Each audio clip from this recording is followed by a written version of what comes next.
what's interesting and what everybody has focused in on is like, holy cow, we got this black queen out here that is basically grooming her best friend, the hairstylist, to be a sex worker within corporate America. And that we got this black queen out here trading sex for promotions. And the New York Times don't want to have that discussion because that is where the discussion is. And everybody is kind of like, woo, boy, Joy Taylor, you're out here doing podcasts and doing interviews with everybody talking about how hard you worked and how you had to be twice as good to get anything and how this whole system and you part of this black girl magic deal. And now we get to see from your best friend, Nusheen, the hairstylist that you ran around with, that no, you got these opportunities with that big rack of yours and that peanut butter skin, and you were willing to offer yourself up, according to this lawsuit, to an executive, Charlie Dixon, and to on-air talent, Emmanuel Acho. And that you told Nusheen, hey, shut up. Keep your mouth shut. Go along with the program. This is how we roll. This is what the lawsuit alleges, that the black girl magic queen is basically in there grooming a single Iranian mother in, hey, here's how you trade sex for business opportunities. And the New York Times and corporate media and the Democrats and the leftists, they don't want to have that discussion. And it's a discussion that needs to be had because it's everywhere in corporate America. Not just corporate media, it's everywhere in corporate America. And they don't want to have that discussion because if you have that discussion, then you have to broaden it out and take a wider view and say, wasn't there a mixed nut who's the vice president who just ran for the presidency, who kicked off her political career betting Willie Brown, a man twice her age? Wasn't she spotted with Montel Williams on his arm at some point? What is Kamala Harris someone who went from Willie Brown to Montel Williams and eventually landed on Doug Emhoff, some Jewish dude? Isn't this a woman that's kind of slept her way to power? And is that the blueprint that we're laying out for young women? Hey, ladies, and not that any of these people would be the first to do it, but now we're mainstreaming and normalizing it. We just ran a woman who slept her way into politics. We just ran her for the presidency. And now we're looking at a lawsuit where a single Iranian working mother is saying, hey, I had a mixed race lady that was grooming me and explaining to me, hey, here's how you use a big pair of cans and no morals to move up the corporate ladder. You don't need to be qualified. You don't need to work that hard. You can just bang someone, and then in the lawsuit it says, this is according to her friend, that yeah, when push comes to shove, I will accuse this executive of forcing himself on me. And that'll shut him down. And then as you walk through her career path at Fox Sports, which I spelled out yesterday, they wanted her on my show originally. I was like, nah, bad match. And people have got all upset with me for talking to you guys in a straightforward manner, that I'm spelling it out to you in a way that I hope everyone can understand.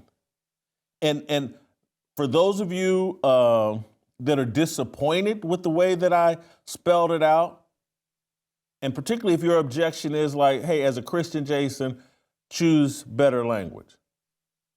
I'm going to apologize to you that are sincerely feel that.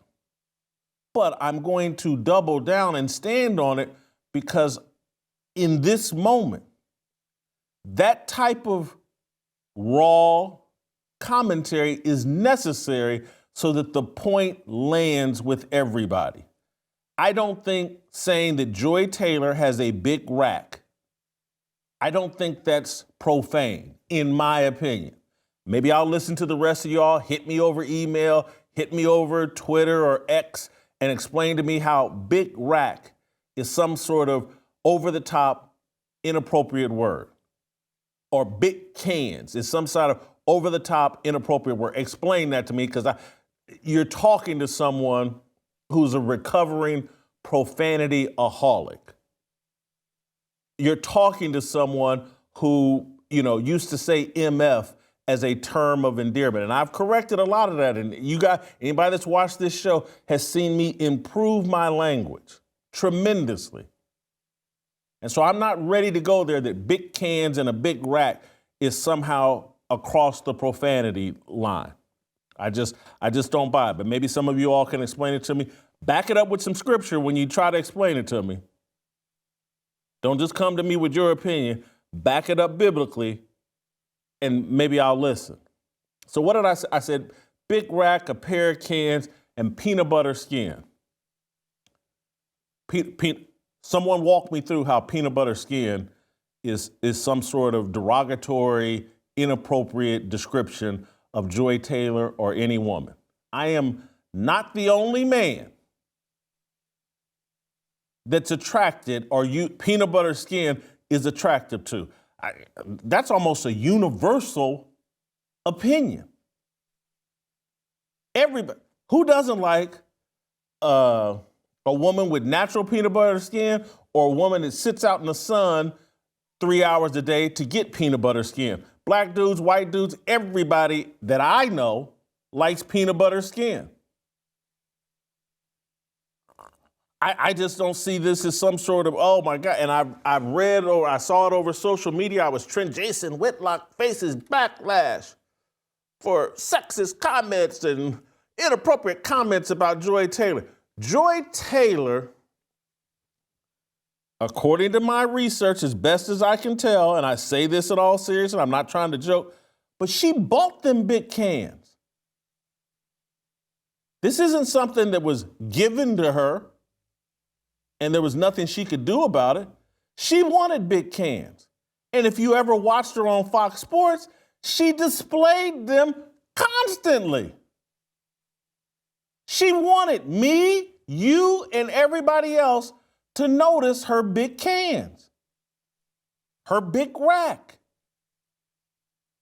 Put them on display almost every day. And yesterday, after this embarrassment comes up, she puts the big cans of peanut butter back in the pantry. She covers them up. But I'm the bad guy for noticing. And I'm the bad guy for pointing out that and trying to tell young people, particularly young men of any color, hey guys, this is what you need to be aware of when you step into the work environment and the workplace. We've rigged up a system that panders to women and puts you and your reputation and your career in jeopardy every day that you go to work. We've loaded up the workplace and told women, hey, we got something, and again, we got something called the Crown Act that Congress passed where, women can wear any kind of hairstyle they want. This is all this pandering to women. And you can get sued for somebody comes in with a crazy hairstyle and you say something about it, you can get sued. Bottom line, what they're trying to reinforce is women can come to work dressed any way they want. If they want to distract the entire office by wearing a bikini to work, you just have to deal with it.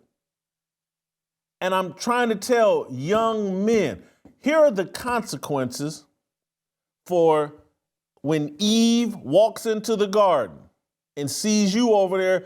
Well, oh, look at Adam. He's over in his little cubicle trying to obey God. And I'm not saying men are innocent in all this, but I'm saying the devil has a trap for us. He knows how weak and silly and penis-controlled we are. And that's all I confessed to yesterday, is that I'm the typical idiot man. You put a Big Rack and peanut butter skin in front of me, and I'm capable of doing something stupid. That was my point. People are sitting out as if Jason Whitlock thought Joy Taylor would give him some. First of all, that wasn't my argument. My argument was, I know me, and I know how stupid I am. I know how weak I am. And that's why I was like, that peanut butter skin and that Big Rack, let me go the other direction. Don't miss a second of Fearless. Hit that like button and subscribe to keep up with our latest content.